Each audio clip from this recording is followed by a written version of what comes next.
1절에서부터 19절까지 말씀입니다. 사도행전 9장 1절에서부터 19절까지 말씀. 저와 여러분이 한 줄씩 교독해서 읽고 마지막 절은 한 목소리로 같이 읽도록 하겠습니다.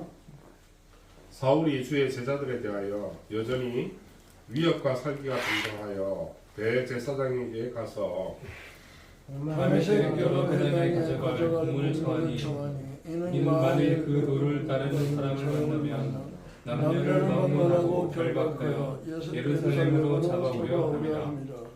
사울이 길을 가다가 다메섹에 가까이 이르더니 호련히 하늘로부터 빛이 그를 둘러 비추는지라. 땅에 엎드려 들음에 소리가 있어 이르시되 사울아 사울아 내가 어찌하여 나를 박해하느냐 하시거늘. 대답하되 주여 누구시니까? 이르시되 나는 내가 박해하는 예수라. 너는 일어나 시내로 들어가라. 내가 행할 것을 내게 이를 자가 있느니라 하시니.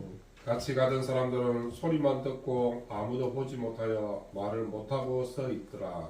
사울이 땅에서 일어나 눈을 떴으나 아무것도 보지 못하고 사람의 손에 끌려 다메섹으로 들어가서 사흘 동안 보지 못하고 먹지도 마시지도 아니하니라. 그때 다메섹에 아나니아라는 제자가 있었더니 그래서 환상 중에 불러 이르시되 아나니아야 하시거늘 대답하되 주여 내가 여기 있나이다 하니 주께서 이르시되 일어나 집가라 하는 거리로 가서 유다의 집에서 다수 사람 사울이라 하는 사람을 찾으라.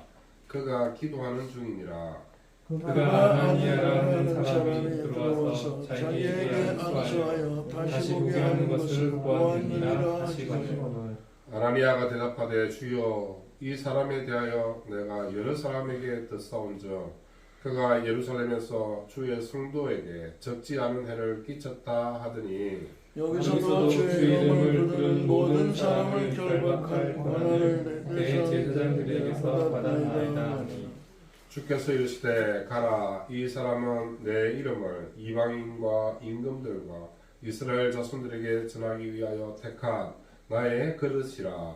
그가 내 이름으로 인하여 얼마나 고난을 받아야 할 것을 내가 그에게 보이리라 하시니. 아나니아가 떠나 그 집에 들어가서 그에게 안수하여 이르되 형제 사울아 주 곧 내가 오는 길에서 나타나셨던 예수께서 나를 보내어 너로 다시 보게 하시고 성령으로 충만하게 하신다 하니 즉 사울의 눈에서 비늘 같은 것이 없어져 다시 보게 되니라. 일어나 세례를 받고 하셨겠습니다. 음식을 먹음에 강건하였습니다. 아멘. 이것이 말씀으로 사도행전 강의 9번째 이야기로 사울의 배심 사건 이야기라는 제목으로 하나님 말씀 전하실 때 사랑하는 우리 성도님들 말씀 속에서 한 주간을 살아갈 수 있는 뚜렷한 방향의 그 길들을 바라보시고 또 기도하는 그 기도의 제목들은 말씀을 통해서 응답되어지는 역사가 있으시길 주님의 이름으로 축원합니다. 지난주에 우리가 했던 사도행전의 구조에 대해서 다시 한번 더 잠깐 우리 언급을 하면 구조를 골격을 이해를 하고 나면 사도행전에 대한 이해가 조금 더 높아지게 됩니다. 사도행전 총 28장까지 있다라고 말씀드렸고 1장은 사도행전을 전체적으로 설명해주고 있는 개요에 대한 이야기. 그래서 사도 누가 사도가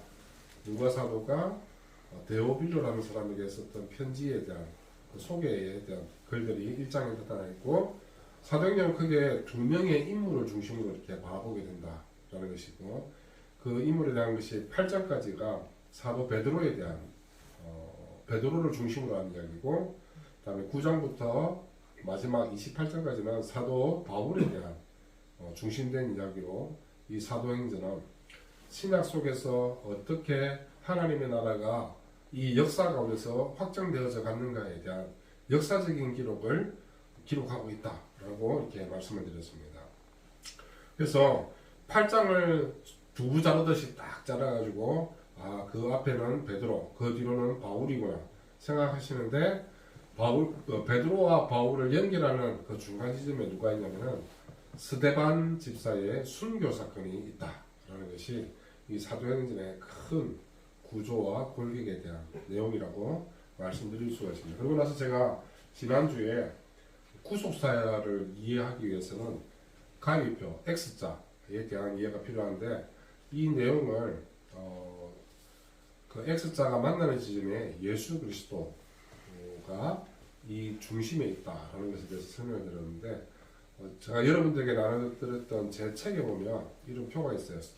이 표에 대한 내용을 보면 이 X자의 중심에 예수 그리스도가 있는데 천지 창조에서부터 예수 그리스도까지가 이것이 구약에 대한 내용이고 이 천지 창조에서 히브리 족속으로 유다 지파로 다윗 왕의 후손으로 그리고 예수 그리스도로 이루어지는 그러한 연결점으로 연결된 것이 구약에 대한 내용이고 신약은 예수님부터 출발합니다. 예수님부터 출발해가지고 복음이 12제자를 통하여서 유대 땅으로 사마리아 땅으로 땅끝까지 그리고 온 우주의 끝까지 연결되어지는 것. 이것이 성경의 구약과 신약의 큰 골격이고 이 내용이 구속사로 우리 가운데 주어지게 되는 것이다. 라는 것을 아주 요약해서 말씀드릴 수가 있겠습니다. 그러면 이제 다시 본문으로 돌아와서 오늘 9장, 사도행전 9장의 첫 부분을 보게 되니까 제가 아까 말씀드렸다시피 사도행전 두 명의 인물을 중심으로 연결이 되어지면 9장부터는 누구를 중심으로 이 이야기가 전개된다고 말씀드렸죠? 사도 바울. 사도 바울의 이름이 그 옛날 이름은 사울이라고 표현이 되어졌는데 사울이라고 불려지던 이 기독교인을 박해하던 이 인물이 예수 그리스도를 만나고 난 다음부터 바울로 불려지게 되는데 이 바울이라는 이름의 뜻이 무엇이냐면 작은 자라는 뜻입니다. 한번 따라해주세요. 작은 자. 예, 바울의 이름의 뜻은 작은 자라는 이름의 뜻인데 이거 옛날에 오래전에 설교하시던 목사님들은 이거에 대한 잘못된 인식이 있었어요. 사울이라는 이름의 뜻이 큰 자다. 그래서 사울은 큰 자에서 작은 자가 되면서 겸손해졌다. 이렇게 이제 설교하셨던 분들이 꽤 많이 있어요. 근데 사울의 이름의 뜻은 그런 뜻이 아니고 조금 생각해 보면 그런 오해를 일으키게 된 것은 사울 왕 아시죠? 다윗 왕의 앞에 이스라엘 유대 땅을 통치했던 사울 왕. 사울 왕의 이름이랑 사울이랑 똑같잖아요, 그죠? 근데 사울의 특징이 뭐였냐면은 다른 사람들보다 어깨 위에 머리가 있었다. 그러니까 머리 하나 정도 더 큰 굉장히 키가 큰 사람이었거든요. 그래서 이 사울 왕 때문에 생긴 그런 오해가 여기서 나오지 않았나 이런 생각이 들어요. 그래서 큰 자가 작은 자가 되었다. 물론 이 내용도 기독교의 진리에 부합하긴 합니다. 그렇죠? 하나님 앞에서 교만한 모습으로 살아갈 것이 아니라 겸손하게 살아야 되지. 큰 자로 살 것이 아니라 작은 자로 살아야지. 이것도 기독교의 진리에 부합하긴 하지만 그 내용상의 그 의미들은 사실은 제대로 해석된 내용이 아니다. 그러면 사울과 바울의 차이점이 무엇인가에 대해서 한번 생각해 볼 필요가 있는데 굉장히 쉬운 내용입니다. 그 굉장히 쉬운 내용이 무엇이냐면은 사울은 히브리식으로 발음하게 되었을 때에 사울이 되고 다음에 바울이라고 이야기하게 된 것은 바울이 주로 하나님의 말씀을 전했던 사람들이 누구에게 전했냐면은 이방인들에게 전했어요. 그 이방인 중에서도 로마의 통치하에 있었던 로마 제국하에 있었던 이방인들에게 예수 그리스도의 복음을 전했기 때문에 이 바울이라고 표현된 것은 쉽게 이야기하면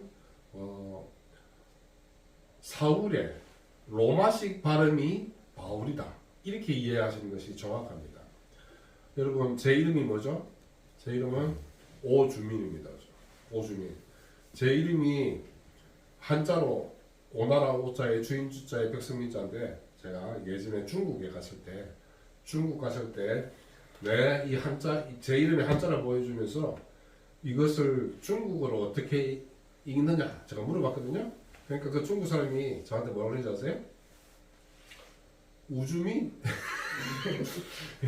우주민 이렇게 이야기하더라고요.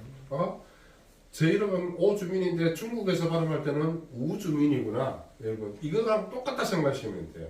오주민을 한국에서는 오주민, 중국에서는 우주민 이렇게 하듯이 사울에 대해서 히브리 사람들이 부를 때는 사울, 그 다음에 로마 사람들이 부를 때는 뭐라고요? 바울 이렇게 불렀다. 근데 그 의미에 대한 내용들을 생각해 보면 결국 바울은 그 뜻이 작은 자라는 뜻이었다 라는 것을 이해하시면 가장 정확하게 사울의 이름을, 사도 바울의 이름을 이해하게 되는 것이다. 이것을 좀 설명을 드립니다. 자, 이제 이 사울이 이름이 이제 히브리식으로 부를 때는 유대인들에게 공포의 이름이 되었겠죠. 유대인들에게 공포의 이름. 왜냐하면은 1절 말씀 같이 한번 읽어보실게요. 시작. 사울이 제자들에 대하여 여전히 위협과 살인과 등등하여 대제사장에게 가서 2절 읽겠습니다. 시작. 다메섹 여러 회당에 가져갈 공문을 청하니 이는 이런 많이 말이 그 도를 따르는 사람을 만나며 남녀를 막론하고 결박하여 예루살렘으로 잡아오려 하리라. 자, 사울이라는 이름은 유대인 중에서도 특별히 하나님을 만나고 예수 그리스도를 나의 구주라 고백하는 그리스도인, 이 그리스도인들에게 있어서는 공포의 이름이 되어지기 시작합니다. 그 사람들은 거의 다 히브리 사람들이었기 때문에 사울을, 사도 바울을 표현할 때 사울이라고 표현을 했습니다. 이 사울이 아니나 다를까 기독교인들을 잡아들이기 위해서 하나의 모종의 결의를 가지고 대제사장, 오늘 말씀 보니까 대제사장을 찾아갔다 라고 이야기하죠. 그러면서 2절 말씀해 보니까 예수 그리스도의 도를 따르는 사람을 만나면 남녀를 막론하고 결박해서 예루살렘으로 잡아오겠다. 이러한 계련한 의지를 가지고 대제사장을 찾아갔어요. 사울이 찾아가니까 대제사장 입장에서는 굉장히 사도 바울이 굉장히 고마운 거죠. 그래서 그것을 대제사장은 당연히 허락을 하게 됩니다. 허락해서 예수 그리스도의 도를 따르는 사람들은 무조건 싸그리 잡아서 오라고 이렇게 명령을 내리게 됩니다. 여러분 우리 황덕교회 우리 성도님들 이 시기에 여러분들이 아마 예수님을 믿고 있었다, 그곳에 계셨다 그러면 여러분들도 덜덜덜 떨면서 어쩌면 숨어서 지내야 될지 모르겠습니다. 자, 그런데 기독교의 역사는 굉장히 재미있는 사실을 우리 가운데 보여주고 있거든요. 그것이 무엇이냐면은 박해가 있을수록, 핍박이 있을수록, 고난을 당할수록 기독교는 어떻게 돼요? 오히려 번창하고 부흥하고 확산되어져 갔던 그런 모습을 보게 됩니다. 요즘 한국 교회가 굉장히 어려운 시기 가운데 있습니다. 왜 어렵습니까? 전도가 안 되거든요. 선교도 잘 안 돼요.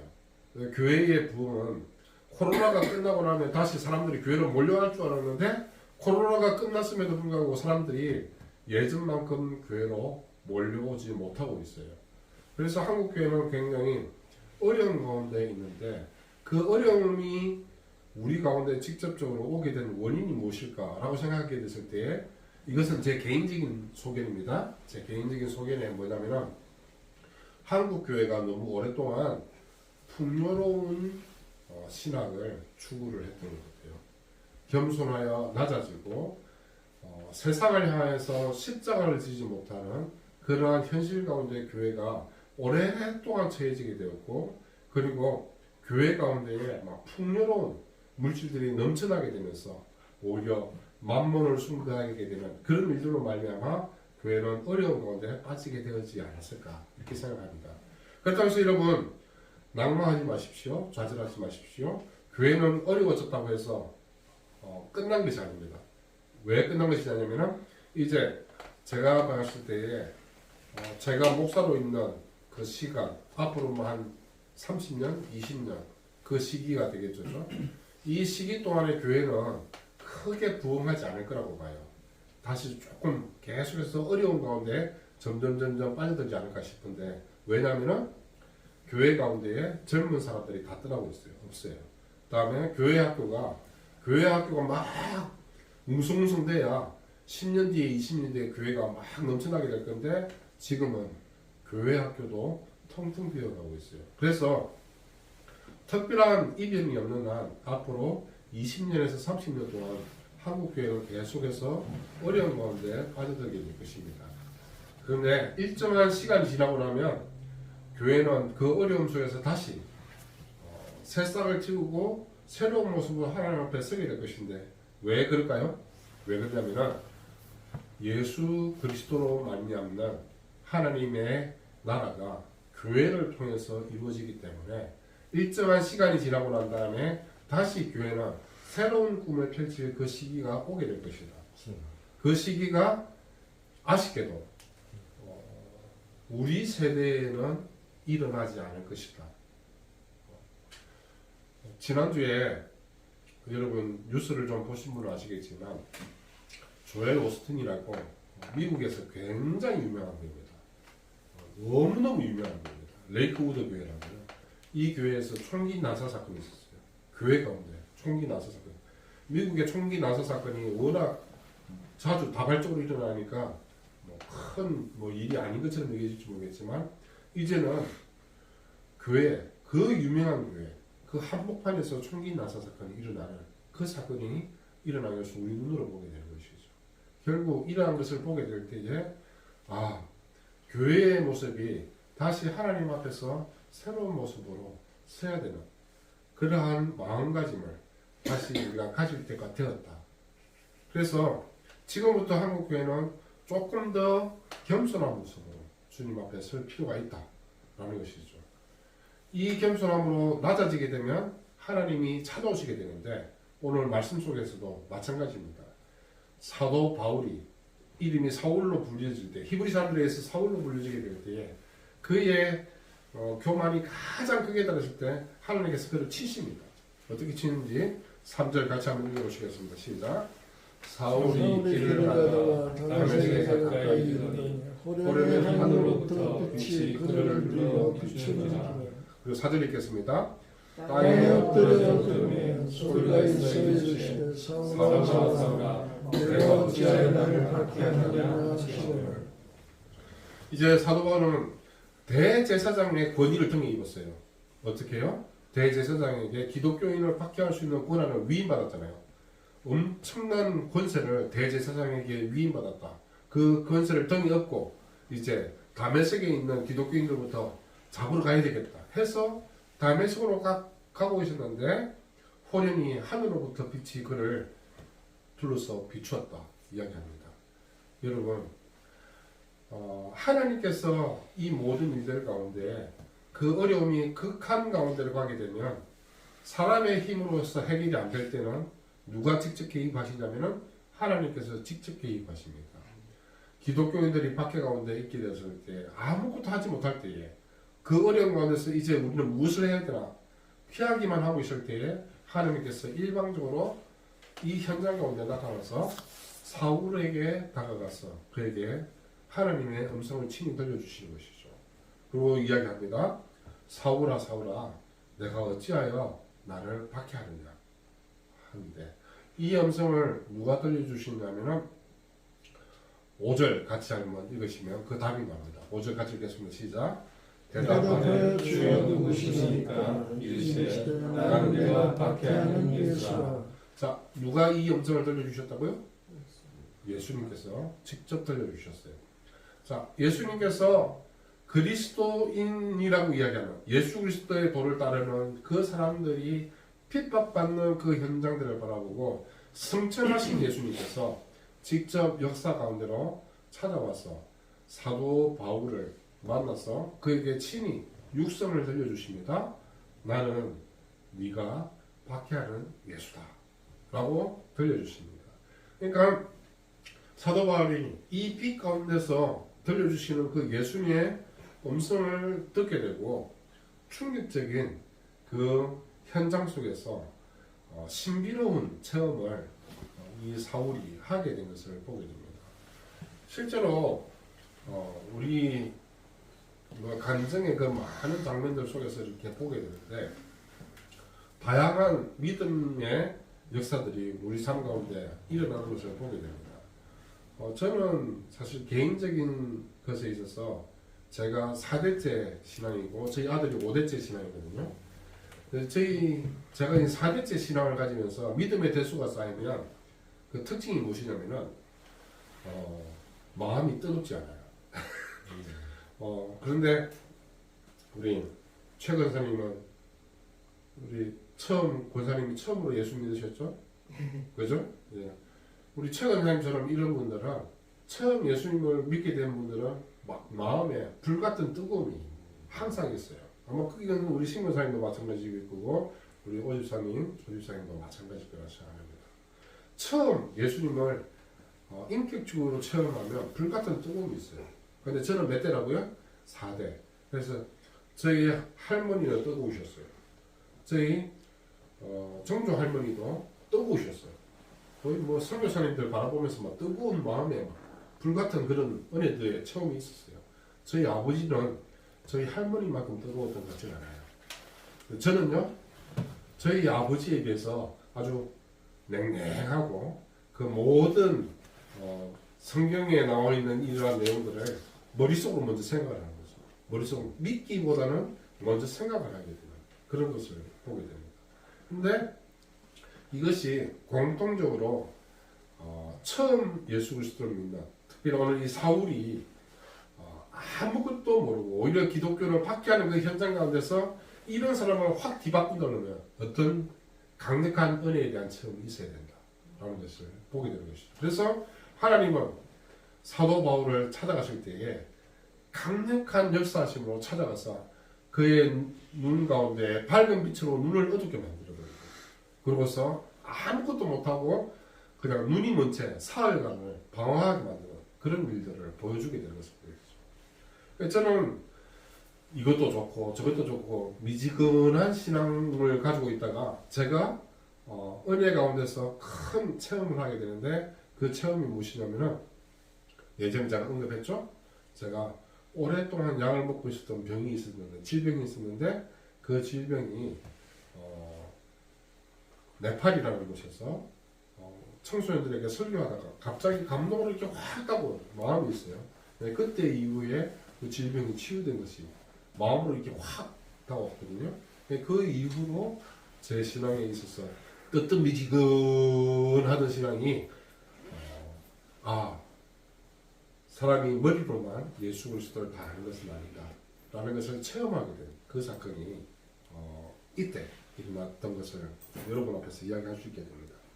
자, 사도 바울은 아주 그냥 극에 달한 기독교인을 박해하는 그 유대교의 지도자로서 이제 그리스도인들을 잡아들이기 위해서 다메섹으로 가게 됐는데 그는 호련한 빛을 바라보게 되었고 그 빛 가운데서 예수님의 음성을 듣게 되었습니다.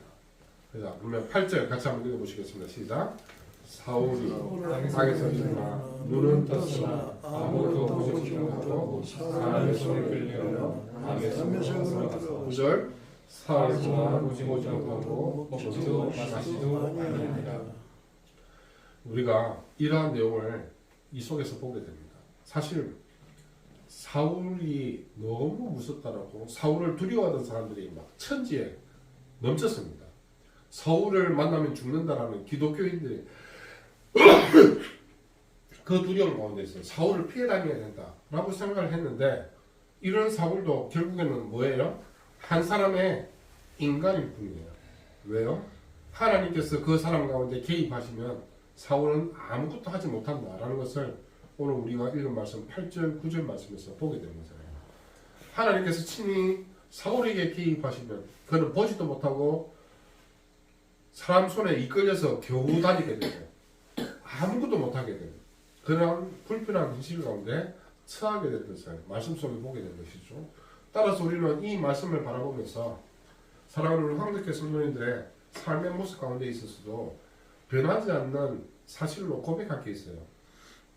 하나님께서 나를 세우지 않으시면 나는 설 수가 없고 하나님께서 나를 치시면 나는 넘어질 수밖에 없으며 하나님께서 나와 동행하지 않으시면 나는 아무것도 할 수 없고 하나님께서 오늘 이 순간에 나의 숨을 거두어 가시면 나는 그저 죽을 수밖에 없는 존재다. 나는 그래서 이러한 말씀 속에서 우리가 바라보게 되는 것이죠. 따라서 사랑하는 여러분, 나는 하나님 없이는 아무것도 아닙니다. 라는 고백이 필요합니다. 옆에 분하고 인사 한번 하시겠습니다. 나는 하나님 없이는 아무것도 아닙니다. 우리는 하나님 없이는 아무것도 아닙니다. 그런데 여러분, 우리가 하나님 없이는 아무것도 하지만 이것이 또 반대로 생각해보면 내가 힘이 없는 것 같고 내가 정말 아무것도 할 수 없는 존재인 것 같고 나는 쓰러질 수밖에 없는 존재인 것 같고 나는 온갖 두려움에 사로잡혀서 사는 존재인 것 같지만 반대로 생각하면 그런 나일지라도 내 안에 누가 계시면 하나님이 계시면 나는 무엇이든지 할 수 있다라는 고백을 또 이 속에서 동일하게 우리가 볼 수 있어야 되겠습니다. 자, 10절 말씀 아나니아를 통해서 우리 그런 일들을 한번 보게 되는데 같이 읽겠습니다. 시작. 그때 다메섹에 아나니아라는 제자가 있더니 주께서 환상 중에 불러 이르시되 아나니아야 하시되 대답하되 주여 내가 여기 있나이다. 이 다메섹에 예수 그리스도를 직접 체험했던 하나님 앞에서 신실한 하나님의 종이었던 아나니아라는 사람이 있었습니다. 이 아나니아에게 예수님께서 찾아가서 환상 중에 불러서 이야기하십니다. 참 놀라운 것 같아요. 다메섹으로 오는 길에 있는 사울, 그 다음에 다메섹에 있는 아나니아, 이 시간과 공간을 초월하는 공간 속에서 하나님은 사울도 만나시고 하나님은 아나니아로 만나시면 되죠. 그리고 아나니아에게 그 이야기를 하십니다. 불러서 세우니까 아나니아가 주의 종이 여기 있습니다. 그러니까 주께서 말씀하시기를 집 가라 하는 곳으로 가서 다섯 사람 사울을 만나라 이렇게 이야기를 합니다. 그러니까 아나니아는 이미 그리스도인으로서 사울에 대한 두려운 소식을 이미 익히 들어서 잘 알고 있었어요. 그래서 아유 주님 그 제가 어떻게 하라는 겁니까? 사울 그 이름만 들어도 무서운데 제가 뭘 하라는 겁니까? 저는 사울을 만나면 아무것도 할 수 없습니다. 저는 사울 만나면 그냥 죽는 겁니다. 그런 사울을 저에게 만나라며 13절 같이 한번 읽어보실까요? 시작. 아나니아가 대답하되 주여 이 사람에 대하여 내가 여러 사람에게 듣사온즉 그가 예루살렘에서 주의 성도에게 적지 않게 해를 끼쳤다. 아나니아 마음 가운데는 두려운 마음이 있습니다. 자 14절도 같이 읽겠습니다. 시작. 여기서 주의 이름을 부르는 모든 사람을 결박할 권한을 대제사장들에게 받았나이다. 자, 이것은 우리 인간적인 마음입니다. 사람들에 의해서 소문이 들려옵니다. 사울이 대제사장에서부터 권한을 위임받았는데 모든 그리스도인들을 잡을 수 있는 그런 권세를 그가 받았습니다. 이러한 사람을 만나는 것 자체가 두렵습니다. 어쩌면 우리의 모습 아닙니까? 아유, 저는 지금 이 순간을 살지만 내일 나에게 다가올 어려움이 너무 두렵습니다. 나는 지금은 평안한 가운데 있는데 내가 혹시 한 달 뒤에 나의 모든 재산이 날아가 버리는 그런 꿈을 꾼다면 나는 그때가 너무 두렵습니다. 또는 하나님, 제가 지금 이 순간 가운데 이렇게 건강하게 잘 살고 있지만 어느 순간인가 하나님께서 나를 찾아와 주셔서 내 목숨을 가져가신다면 하나님, 저는 그게 너무 두렵습니다. 힘듭니다. 이렇게 이야기할 수 있어요. 그렇죠? 근데 여러분, 그런 것에 대해서 두려워하지 마시기 바랍니다. 이런 어려움에 대한 것들을 초월해서 하나님께서 내가 너와 함께 하겠다. 내가 너와 동행하겠다. 라고 말씀하시면 우리는 그것에 대해서 두려움에 사로잡힐 이유가 전혀 없게 되는 겁니다. 하나님이 나와 함께 하시는데. 자, 옆에 분하고 인사 한번 하시겠습니다. 하나님이 당신과 함께 하십니다. 하나님이 당신과 함께 하십니다. 두려워하지 마십시오. 두려워하지 마십시오. 아멘. 아멘. 우리는 이 마음을 가지고 살 필요가 있습니다. 두려워할 이유가 없습니다. 하나님께서 나와 함께 하신다면 우리 가운데 우리가 두려움에 사로잡힐 이유가 없고 금전적인 어려움에 처했다 하더라도 우리 좌절할 필요도 없고 또 내가 육신적인 고통 가운데 잠시 빠졌다 하더라도 하나님이 나와 함께 하시면 우리는 그 속에서 다시 일어설 수 있다. 설사 죽음에 대한 두려움이 나를 덮친다 할지라도 우린 죽음 이후에 하나님 나라에서 영원한 삶을 떵떵거리면서 살 것에 대한 기대감을 가지고 그 두려움 속에서 우리는 사로잡힐 이유가 없다라는 것이죠. 그래서 하나님께서 이 아나니아에게 말씀하십니다. 너는 두렵다고 이야기할 필요 없다. 괜찮다. 왜냐하면은 사울이 아무리 두렵다 하더라도 사울을 제어하는 분은 하나님이시다. 내가 제어한다 사울을. 자 15절 같이 한번 읽어보시겠습니다. 시작. 주께서 이르시되 가라 이 사람은 내 이름을 이방인과 임금들과 이스라엘 자손들에게 전하기 위하여 택한 나의 것이다.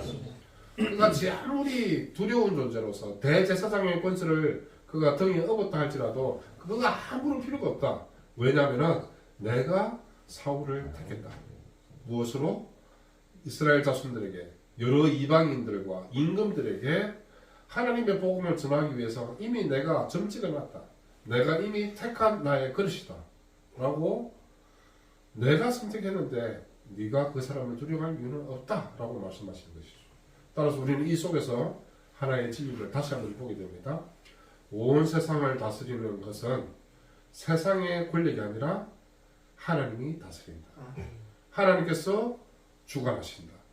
내 인생의 모든 것은 한낱 100만원, 1000만원, 1억 이 돈이 나의 삶을 지배하는 것이 아니라 내 삶을 지배하는 것은 하나님의 능력과 권세와 영광이 나를 지배한다. 우리는 이 마음을 가슴에 품고 오늘 하루도 기쁨 가운데서 살아갈 수 있는, 그래서 행복하게 시간 살아갈 수 있는 우리의 모습이 되어야 되겠습니다. 하나님만 바라보시고 하나님 나라를 향해서 달려가실 수 있는 사랑하는 우리 모든 황덕교회 우리 성도님들 되시길 주님의 이름으로 축원합니다. 아멘. 기도하시겠습니다. 사랑과 은혜가 충만하신 하나님 아버지 귀한 은혜 감사드립니다. 오늘 주신 말씀 사랑하는 우리 황덕교회 성도님들 가슴에 품고 하나님 나라를 향해서 달려가되 세상의 권세들을 두려워하지 아니하고 세상의 힘들을 두려워하지 아니하고 돈의 권세에 사로잡히지 아니하고 하나님의 은혜 안에서 예수 그리스도와 친히 동행할 수 있는 믿음의 사람들이 다 될 수 있도록 인도하여 주옵소서. 주신 말씀 감사합니다. 사랑이 많으신 예수님의 이름으로 기도드립니다.